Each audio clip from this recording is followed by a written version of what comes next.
It's springtime, and it's a great time of the year. Water's warming up, weather's warming up, fish are biting. It's just a great time of the year to get out. And you know, growing up here in South Dakota as a young guy, I grew up doing a lot of shore fishing early. I still love it. I don't know what it is, wading out, and that right before dark, walleyes come in. And you know, as I've grown, I've learned that certain pieces of equipment have played a big role in giving me an advantage over others. Not only in a boat and ice fishing, but Humminbird electronics have actually given me a pretty good advantage. I think shore fishing too.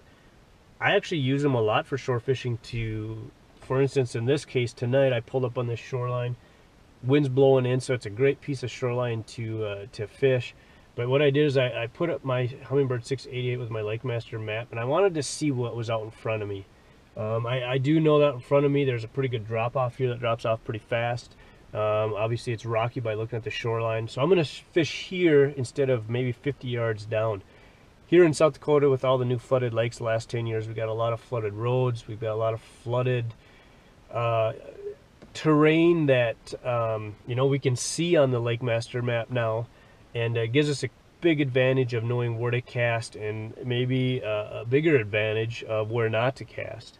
Knowing what's out in front of us, whether you're going to stand on shore or if you're going to wade out, you know, being able to wade out and maybe even hit a piece of structure that's offshore now, knowing that it's out there can be a big advantage. Can put a lot more fish on shore.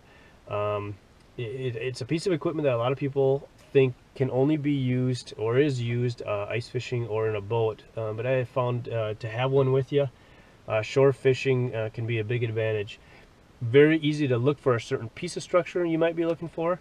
Very easy now to, while we're driving around shore, certain parts of the bodies of water that we fish, looking to replicate a spot that might have been successful in the past. Now it's very easy to scan, looking for, you know, a certain piece that we might, or a certain specific spot that we fished last night, being able to replicate that in another spot.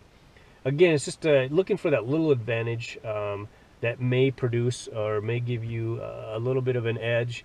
And I have found, you know, being able to know what's out in front of me, shore fishing, actually has played a big role in success the last couple of years.